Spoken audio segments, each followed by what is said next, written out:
claro que se ha dado el paso en otras materias iguales. Se dice que yo no puedo evitar un atraco. Sí, pero usted puede poner medidas. Vale.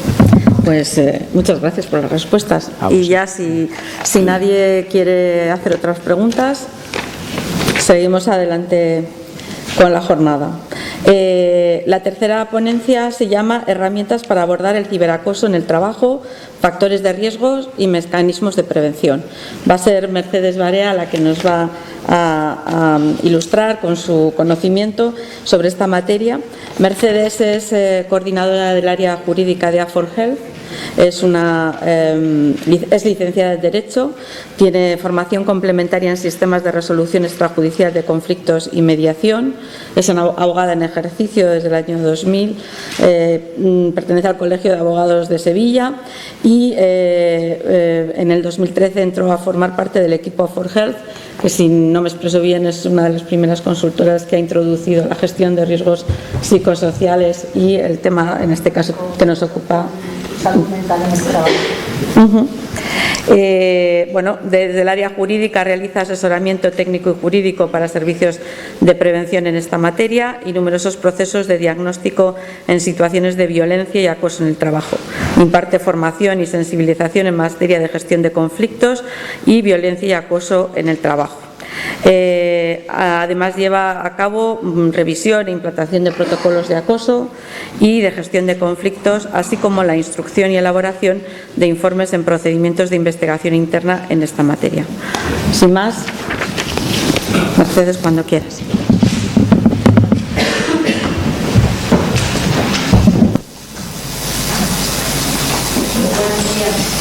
Bueno, muchas gracias por la presentación. Antes de nada quiero mostrar mi agradecimiento por la invitación para participar en esta jornada dedicada a la psicosociología laboral, en la que estamos abordando una materia de gran relevancia en nuestra sociedad actual. Es un placer para mí compartir mesa con mis compañeros y compañeras de ponencia. Gracias a los profesores por la magnífica contextualización que han hecho del ciberacoso laboral. Y bueno, yo voy a hablar de las medidas preventivas.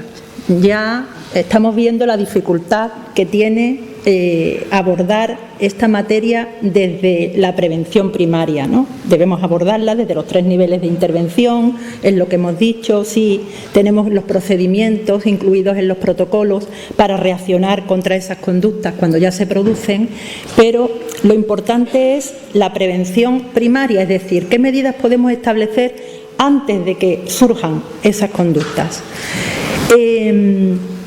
Para abordar esta materia, las medidas preventivas en materia de ciberacoso, vamos a tener en cuenta 2 cuestiones principales, que son, en primer lugar, conocer qué factores pueden influir o fomentar que se den estas conductas o estas prácticas de ciberacoso en una organización o en una administración pública. Conociendo esos factores, podemos diseñar la correspondiente medida preventiva para poder evitar o cuando menos minimizar o paliar el impacto de ese factor, ¿no? Para que no surja esa conducta. Y en segundo lugar, tenemos que tener en cuenta también que, como ya se ha dicho en las definiciones de ciberacoso, las conductas del ciberacoso podemos encontrar entre la relación de conductas que pueden ser constitutivas de este riesgo, podemos encontrar tanto las conductas del acoso, llamémosle tradicional o presencial, el acoso tradicional, esas conductas de la modalidad que sea, acoso sexual por razón de sexo, acoso laboral, y que se vehiculan o se ejercen a través de las nuevas tecnologías de relación, información y comunicación. Entonces, pues nos encontramos las conductas de ataques a la víctima mediante medidas organizacionales, nos encontramos con conductas de subestimaciones, difusión de rumores, ataques a la vida privada de la persona, a la vida profesional, al descrédito, insinuaciones de carácter sexual, cualquier tipo de esa conducta, pero que se desarrollan a través de las tecnologías. Y por otra parte, tenemos conductas específicas del ciberacoso. como ya se ha visto, pues la suplantación de personalidad en páginas web, creación de perfiles falsos, difusión de material comprometido a través de las redes, etcétera. Entonces, teniendo en cuenta esto, vamos a ver que tendremos que, a la hora de diseñar un conjunto de medidas preventivas, una política de prevención contra el ciberacoso, no podemos partir de cero diseñando medidas para el ciberacoso, sino tendremos que empezar por adoptar las medidas de prevención contra el acoso general y luego establecer también unas medidas específicas contra este riesgo de ciberacoso. Entonces, bueno, vamos a empezar. Yo voy a intentar tratar estos 3 puntos, vamos a ver qué factores influyen en el ciberacoso, luego las herramientas de prevención, tanto generales como las específicas del ciberacoso, y terminaremos, bueno, con las medidas de erradicación y con ese momento al que desde una organización nunca nos querríamos enfrentar, que es si a pesar de la implantación y la adopción de una política de prevención del ciberacoso, pues se constata la conducta y nos encontramos con una denuncia que tenemos que reaccionar, ¿no? ¿Con qué mecanismos reaccionamos y qué deberes y responsabilidades se derivan tanto para la organización como para la persona agresora? En cuanto a los factores que influyen en el ciberacoso, vamos a ver en primer lugar los factores generales de una situación de acoso, no del acoso a través de la red o el acoso en línea.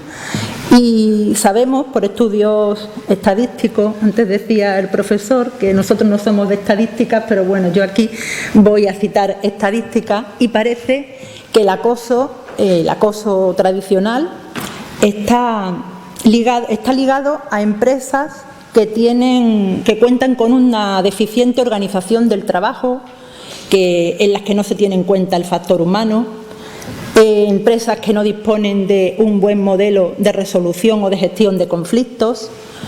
Se refiere también o se une a empresas, tanto públicas como privadas, que tienen estilos inadecuados de dirección, muy jerarquizadas, están muy jerarquizadas, empresas también donde se presiona sistemáticamente al personal empleado para aumentar la rentabilidad, y empresas en definitiva donde la propia persona trabajadora participa escasa o nulamente en sus propias condiciones de trabajo, ¿no? Es el perfil de empresa. Esto nos da pistas luego de qué medidas tenemos que poner para combatir estos factores. Y en cuanto a los factores específicos del ciberacoso, pues bueno, he hecho ahí un listado que nos lo ofrece, ese listado de factores nos lo ofrecen los propios elementos que están presentes en la definición de ciberacoso. Decía el profesor Molina al principio que el ciberacoso, los elementos que definen el ciberacoso no son los mismos que los del acoso tradicional. Hay algunos en los que estos elementos pues difieren bastante, ¿no? Como por ejemplo la asimetría de poder, que en el ciberacoso se puede invertir por el conocimiento de las tecnologías, la reiteración, la frecuencia, la capacidad de difusión que tienen las redes. Hay elementos que son característicos del ciberacoso y que varían en relación con el acoso. Entonces, por ejemplo, el anonimato. El anonimato es un factor que hace que la persona, pues amparada en esa posibilidad de ocultar su identidad que nos da la red o nos da una plataforma digital, pues que se comporte de forma más agresiva, más desconsiderada con la otra persona. Bueno, también nos pasa a todos, ¿no? No es lo mismo cuando escribimos un mensaje, le queremos decir algo a una persona, no es lo mismo cuando escribimos un mensaje que cuando lo tenemos que decir frente a la persona. Pues en este caso, el hecho de permanecer anónimo pues fomenta, ¿no? esas actitudes agresivas. También provoca que esa imposibilidad por parte de la víctima que está sufriendo esa conducta de conocer la identidad de la otra persona, pues haga que no pueda ni siquiera mostrar la falta de consentimiento, ¿no? Reaccionar ante esa conducta y decir que no es, decir o manifestar que no es deseada. Eso lo impide el hecho del anonimato. También la distancia moral que se establece a través de la red es distinta que en persona, que las interacciones entre las personas presencial, porque esa distancia impide que se empatice o la persona agresora se siente menos responsable también de las consecuencias que están teniendo sus actos, ¿no?, frente a la víctima. En el factor de facilidad de difusión, pues la capacidad que ofrecen las redes y los sistemas de mensajería instantánea, el correo electrónico, para que la conducta se difunda, pues amplifica los efectos de estas conductas agresoras. La falta de educación es fundamental. No hay información ni formación. Todavía nos sorprende, pero es cierto que muchas veces en las empresas a nivel central, pues sí que cuentan con los códigos de conducta, la tolerancia cero, la política de que no se permiten los comportamientos inadecuados, pero luego a nivel de el personal empleado, de la persona empleada en un almacén distribuido geográficamente por España, ahí no llega esa información, no llega lo que es el ciberacoso, en qué consiste, en qué prácticas constituyen, por ejemplo, acoso sexual. El otro día, en un procedimiento de investigación, realizando las entrevistas con el denunciado, en este caso, era un hombre, un asunto de acoso sexual, pues el denunciado me estaba reconociendo todos los hechos. Él los reconocía. Sí, esto es cierto. Sí, yo esto lo hice. Y salí del trabajo y busqué por dónde podía estar y la vi que estaba con su expareja y entonces no estaba siendo sincera conmigo porque además me decía que no había vuelto, pero yo la seguí y sí, hemos tenido conversaciones por WhatsApp y sí, quiero tener una relación con ella, tal, pero me estaba reconociendo todos los hechos y al mismo tiempo estaba diciendo, pero yo no he hecho esas conductas que está diciendo en la denuncia que ha hecho. Pero es que lo peor es que venían testigos y decían, no, fulanito no es un acosador sexual, porque todavía quizás reconocen únicamente la figura de acosador sexual que vemos en la película o que te persigue, que te agrede, pero desconocen el resto de conductas que pueden ser constitutivas de acoso sexual, como, pues, por ejemplo, cuando una persona te ha mostrado ya que no quiere que la invites a salir ni que quiere mantener una relación, si sigues insistiendo, a partir de ahí es lo que dicen los tribunales, ¿no? Se acabó la conducta amistosa aceptada entre compañeros y compañeras de trabajo y a partir de ahí pasaría a ser acoso sexual, porque he mostrado, bueno, pues entonces ese desconocimiento tenemos que evitarlo con la educación y en este caso con la materia que estamos tratando hoy, la educación en el uso de las redes y en qué constituyen las prácticas de ciberacoso en el trabajo. La cultura organizacional negativa, lógicamente una cultura organizacional donde se tolera o donde se ignora el acoso, pues y no se incluye luego en la política de sanciones de la empresa, pues hará que estas prácticas circulen por la empresa con la sensación de que total impunidad, de que no pasa nada, ¿no?, si se realizan los conflictos interpersonales.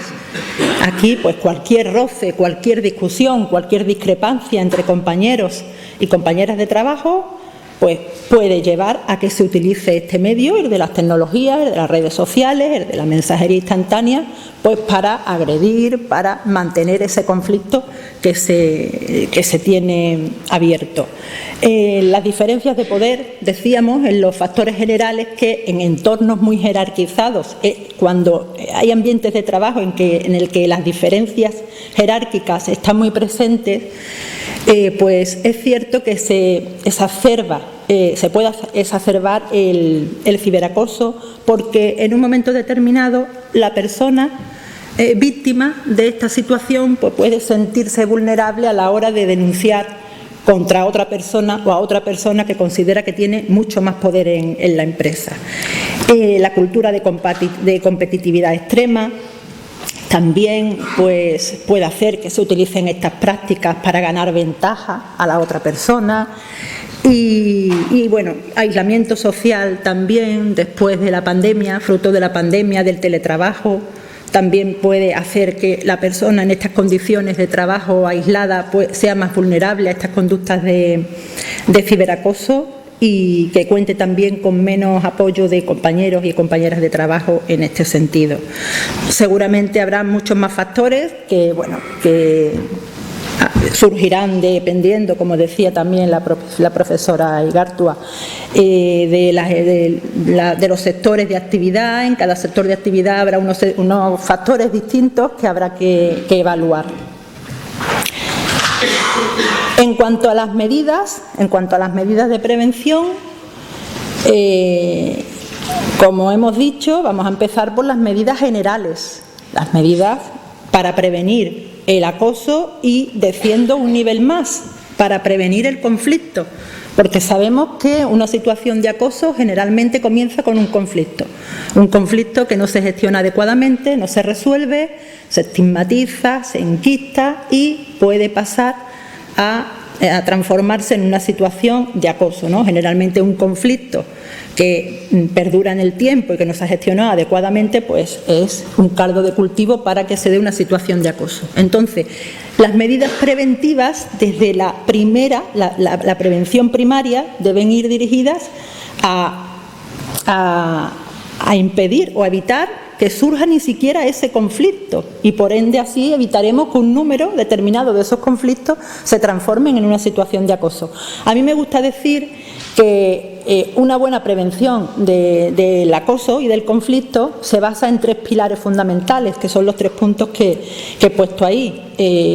Un buen modelo organizativo con un buen sistema de resolución de conflictos, unos mandos bien formados, el mando como modulador de los factores psicosociales, y la plantilla, formación a la plantilla en la materia, y luego la implantación de un buen protocolo de acoso. En el protocolo no me voy a parar, porque Fernando ahora nos va a hablar del protocolo de la universidad. Pero bueno, sabéis que un buen protocolo debe tener una parte preventiva. El protocolo en sí, la existencia en sí del protocolo en una organización no es algo reactivo. Reactivo es el procedimiento que contiene el protocolo, que es una parte de él. El procedimiento para cuando se da una denuncia, una queja, pues tenemos que reaccionar y tenemos que ofrecer a la persona esa canalización, ¿no?, de esas quejas y de esas denuncias. Pero el protocolo debe tener yo lo considero de prevención primaria, porque el hecho de que exista ya está ahí desarrollando su labor preventiva, y tiene una parte donde debe contar con un compromiso de la organización frente a con la tolerancia cero a estas conductas, las definiciones, el ámbito de aplicación, a quién va dirigido, dónde protege. Ahora los protocolos deben de incorporar ya todo lo que nos ha traído el convenio 190 de la OIT, en el sentido de esa ampliación objetiva y subjetiva que hace de a quién se protege frente a la violencia y el acoso en el trabajo y dónde se protege. Entonces, todo eso debe estar incorporado ya también en los protocolos que se implanten o que se actualicen. Y en cuanto al clima organizacional, bueno, pues sabemos que dependiendo de cómo esté diseñado un clima organizacional, pues ese clima fomentará o evitará que se produzcan los conflictos, que se produzcan estas prácticas de acoso. Ahí, bueno, os he puesto algunas medidas de organización del trabajo para evitar ni siquiera lo que os decía, que surja el conflicto. Por ejemplo, pues evitar la ambigüedad del rol, que siempre, bueno, pues se inician discrepancias por no saber cada uno el rol que desempeña dentro de la organización, que haya procedimientos claros de trabajo, de quién me vienen las órdenes, a quién tengo que reportar, qué tengo que hacer en estas circunstancias, que haya buenos canales de comunicación, que se valoren los puestos de trabajo, las políticas de salario, se evalúe la carga de trabajo, también motivo de muchas discrepancias en el ámbito laboral. que se elaboren códigos de normas que estén consensuadas entre los trabajadores y las trabajadoras para establecer unos criterios comunes que vamos a aplicar en las relaciones laborales. Pues cuando ocurra esto, hemos consensuado que hacemos tal cosa. Y así evitamos los conflictos. Bueno, los estilos de dirección también se pueden llevar a cabo medidas para mejorar la cultura y el clima organizacional, como los manuales de acogida, donde se debe incluir también toda la política de prevención que tengamos diseñada en la organización sobre el acoso y el ciberacoso, en este caso, en el manual de acogida. Así, cuando una persona llega nuevo a la empresa, en el onboarding que se le hace, pues se le entrega toda la documentación y en el manual de acogida ya ve el compromiso de la organización, qué comportamientos no se van a tolerar y, bueno, siempre tiene ese efecto disuasorio de siquiera iniciar las conductas.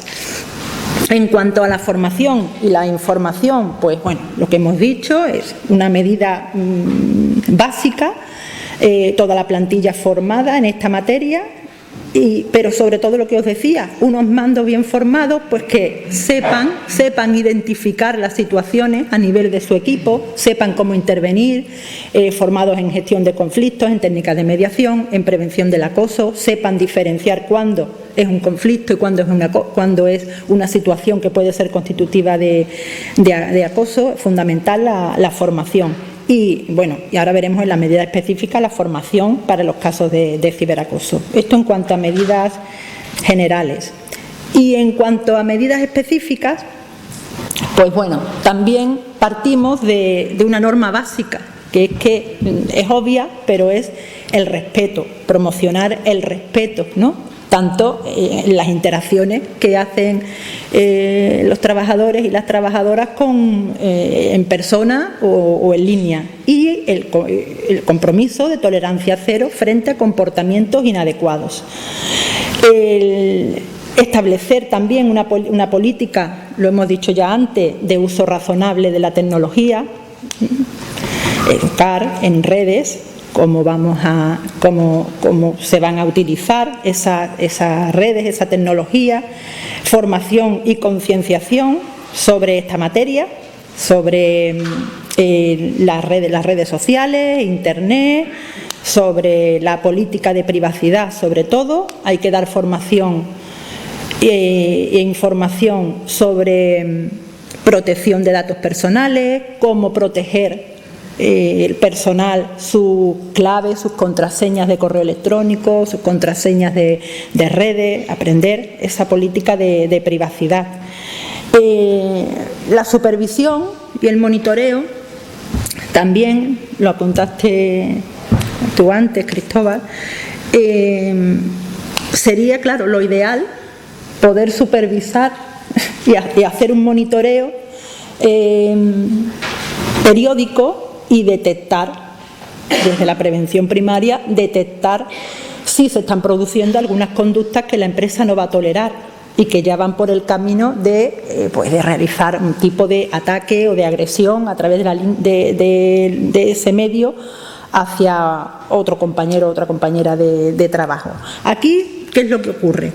Que en un principio la empresa está legitimada, el Estatuto de los Trabajadores nos dice que la empresa puede establecer mecanismos de vigilancia y de control para asegurarse o para garantizar la prestación del trabajo. Ahora, ¿qué ocurre con esto? Un tema muy delicado siempre, porque colisiona o puede colisionar con derechos fundamentales, el derecho a la privacidad de la persona y el derecho al secreto de las comunicaciones. Entonces, ¿qué ocurre?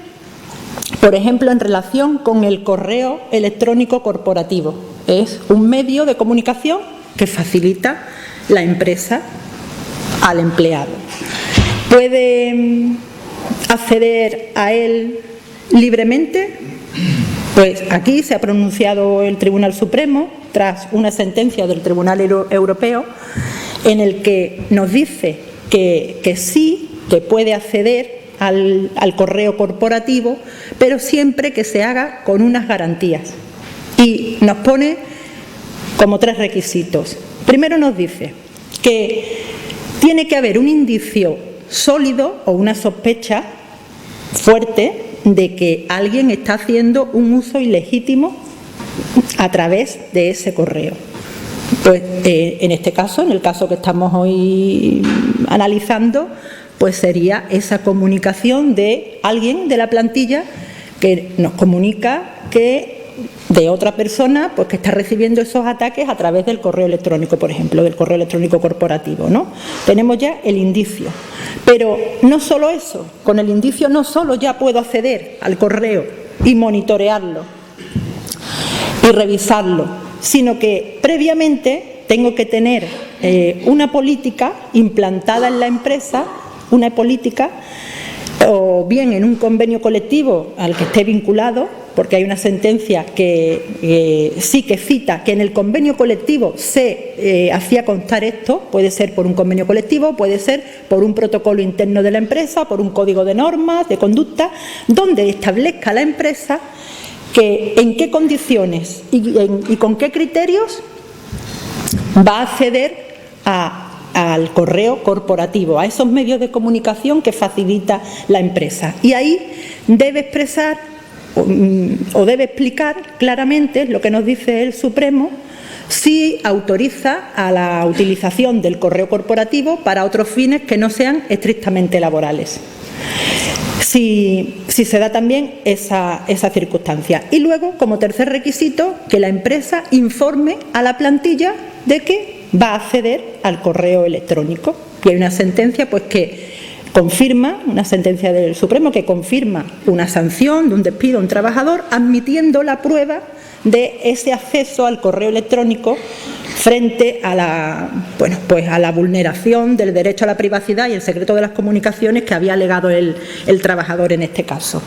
Y dice que periódicamente esta empresa informaba, no sé con qué periodicidad, pero informaba que podía acceder en cualquier momento al correo electrónico de la empresa porque estaba destinado exclusivamente a fines laborales, no podían darle otro uso. Así que, bueno, de momento pues tenemos esta sentencia en este sentido. Y luego, en cuanto a recursos y apoyo, pues ofrecer recursos a la persona que puede estar padeciendo estas conductas de asesoramiento, si la empresa no tiene recursos propios, pues ofrecerle también recursos externos o facilitarle a dónde puede dirigirse para recibir asesoramiento sobre esta materia. Los recursos, bueno, pues la denuncia que contiene el protocolo de acoso con todas las garantías, la investigación, debe haber un procedimiento en el que se respeten todas las garantías que lleva implícito este tipo de procedimientos, las garantías de neutralidad, de imparcialidad de la persona que instruye frente a las partes, de confidencialidad, de protección de la intimidad, de igualdad de las partes en el procedimiento. Y esto hay que tener mucho cuidado también, porque en muchas organizaciones todas las garantías van dirigidas a proteger a la víctima, la confidencialidad para la víctima, pero se olvidan las garantías de la persona denunciada. Eso no podemos olvidarlo, porque luego, en base a esa investigación y en ese procedimiento, nos encontramos con un informe de conclusiones, que el informe de conclusiones va al órgano de cumplimiento, el órgano de cumplimiento lo calca en una hoja de despido, despide a esa persona y luego en la impugnación del despido pues se alega la nulidad del procedimiento, pues porque se le ha generado indefensión, porque no se le ha dado traslado de los hechos, porque cuando lo citaron a esta persona a la entrevista ni siquiera sabía por qué había sido denunciada, por mil razones. Entonces, bueno, las garantías de las partes hay que garantizarlas y con igualdad en el procedimiento. La política de sanciones, pues que estas prácticas estén incluidas en el régimen disciplinario de la organización o de la administración. Y bueno, medidas, pues seguro que habrá muchas más. No sé si Fernando ahora en el protocolo, si tienes algunas más que me puedas orientar. Yo vengo aquí a compartir mi modesta experiencia, pero aprender, sobre todo aprender en esta materia. Y la evaluación, la obligación de evaluar como decía también María Teresa, dependiendo del sector, dependiendo de la actividad, tendremos unos riesgos, tendremos otros, y tendremos que diseñar esa medida preventiva acorde con el sector o con las peculiaridades y las características de nuestra empresa. El otro día hubo una jornada en el Colegio de la Abogacía de Madrid, a principios de noviembre, intervino una inspectora de trabajo. Y la inspectora de trabajo, hablando de las violencias sexuales, la obligación de evaluar el riesgo de violencias sexuales de la nueva ley de garantía integral de la violencia sexual, pues decía, es que a mí no me pueden valer las mismas medidas en una empresa que en otra. Por ejemplo, en una empresa de las plataformas de VTC, ¿no?, de los vehículos de Cabify, Uber, en los taxistas, donde las mujeres conductoras tienen un riesgo extremo de padecer violencia sexual en horarios nocturnos, por ejemplo, pues a mí no me vale que me digan en esa empresa, es que tenemos un protocolo. La diapositiva que yo tenía con los 3 pilares de la prevención, ¿no?, es que tenemos una buena cultura, organización, hemos dado formación y tenemos un protocolo. No le valen esas medidas. Hay que implantar medidas específicas. Medidas, por ejemplo, de tener la mampara de seguridad en el vehículo, de tener un número al que pueda llamar en el momento que está sufriendo una agresión sexual. Una medida específica y efectiva, sobre todo. Cuando ayer me trasladaba desde mi domicilio para el aeropuerto, pues bueno, reservé un vehículo de estas plataformas, Cabify, y era una chica, me recogió una chica, que se están incorporando muchísimas mujeres a este servicio. Y bueno, de formación profesional, pues le pregunté cómo estaba en el trabajo, cómo le iba en el trabajo, si se sentía segura. Y me dice, pues muy contenta, porque ahora en el nuevo convenio colectivo las mujeres no hacemos turnos de noche. Pues eso sí es una medida específica. No hacemos turno de noche, salvo que expresamente lo solicite la interesada, porque tendrá su suplemento de sueldo, lógicamente. Pero solamente trabajan de día, y además tenemos un sistema, que no voy a decir cuál porque no quiero que se conozca, pero tenemos un sistema que, tocando una parte que hay en el coche durante 3 segundos, ya saben que estamos en peligro y que tienen que venir a asistirnos. Entonces me acordé de lo que decía la inspectora ese día. Digo, esto sí son medidas específicas, se ha evaluado el riesgo y se ha establecido la correspondiente medida preventiva. Bueno, voy a seguir. Bueno, termino con lo que decía, ¿no?, las medidas de intervención. ¿Qué pasa? Pues cuando tenemos ya, nos han fallado las medidas preventivas y nos encontramos con la denuncia por ciberacoso, en este caso. Pues bueno, deberes y responsabilidades de la organización. En primer lugar, de investigar, de poner en marcha el procedimiento, como he dicho, con todas las garantías. Primero, investigar. Y luego, pues, en determinadas prácticas de ciberacoso puede haber también otras obligaciones, como es el deber de colaborar con las autoridades competentes. Por ejemplo, si en las prácticas de ciberacoso pues es una situación de violencia de género, o en las prácticas de ciberacoso hay una infracción en materia de protección de datos personales, en los que la Agencia Española de Protección de Datos Personales sería competente también para iniciar un procedimiento sancionador, con sanciones pues, que van desde leves a graves. Y si detectamos que las conductas o las prácticas de ciberacoso pueden ser constitutivas también de delito, sabéis que, bueno, tenemos que diferenciar el plano laboral. Hay prácticas tanto de acoso como de ciberacoso que se constata, se hace una investigación y se constata que en el plano laboral pues se dan los requisitos y constituye acoso o ciberacoso, pero que lógicamente no alcanzan el tipo penal. El tipo penal es siempre, bueno, el tipo agravado, ¿no? Decimos que el derecho penal es el último bastión o la última ratio legis. Siempre no acudas al derecho penal o al orden penal siempre que haya otros órdenes menos lesivos, ¿no? Y de todas las conductas infractoras que nos imaginemos, pues solo algunas, que son las que están tipificadas, se han llevado al Código Penal.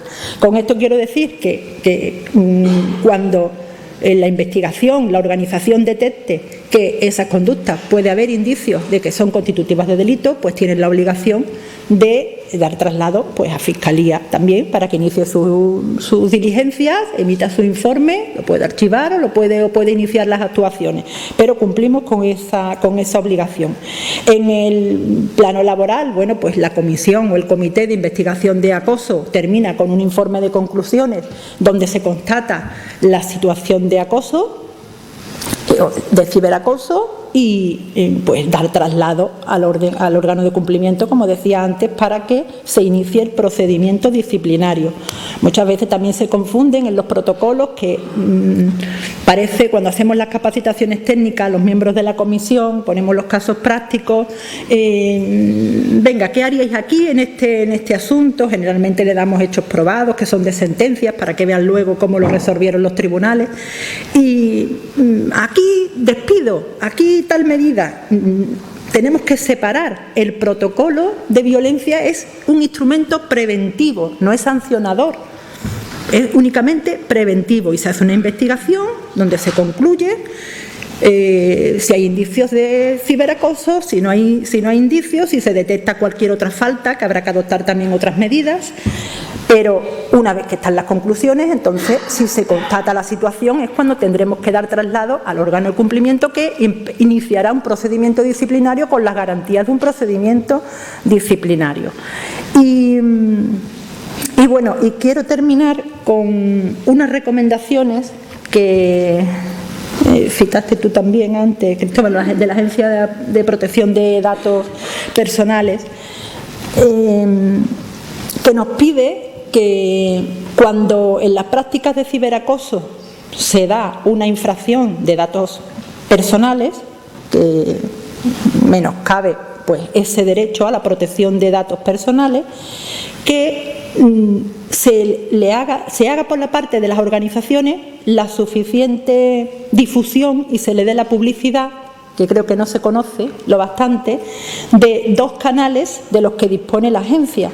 Es un canal que podríamos llamar ordinario, en el caso de que se haga un tratamiento ilícito de los datos, en el que la agencia pone en marcha un procedimiento y se dirige al responsable o al encargado del tratamiento de los datos y le ordena que bloquee los datos que han sido infringidos, que bloquee los datos y la cesación de los datos. Y si no, y si incumple esta orden, entonces la propia agencia puede directamente bloquearlos en red, en Internet. Y luego tiene otro canal cualificado para para casos de contenido delicado, como contenido sexual o violento, difusión de contenido sexual o violento, en el que es un procedimiento más rápido, se eliminan ciertos trámites para que la persona afectada acceda directamente a las medidas cautelares que establece la Ley de Protección de Datos, es decir, de bloqueo y de supresión del contenido en toda la red. ¿Qué nos recomienda la Agencia Española de Protección de Datos? Tengo aquí tiene una guía que recomiendo, que es la protección de datos como garantía en las políticas de prevención del acoso. Y lo que recomienda es que en las intranets de la organización, pues que se establezca una URL, un enlace que vaya directamente a estos canales, que se dé formación, que se dé información y que se facilite el acceso. Y también que en los protocolos de acoso, donde se incluya el ciberacoso, pues que también en una especie de anexo o en cualquier parte del protocolo, que se establezca el acceso al canal para esta supresión de los datos que han resultado vulnerados. Y bueno, creo que por mi parte nada más. Muchísimas gracias por la atención.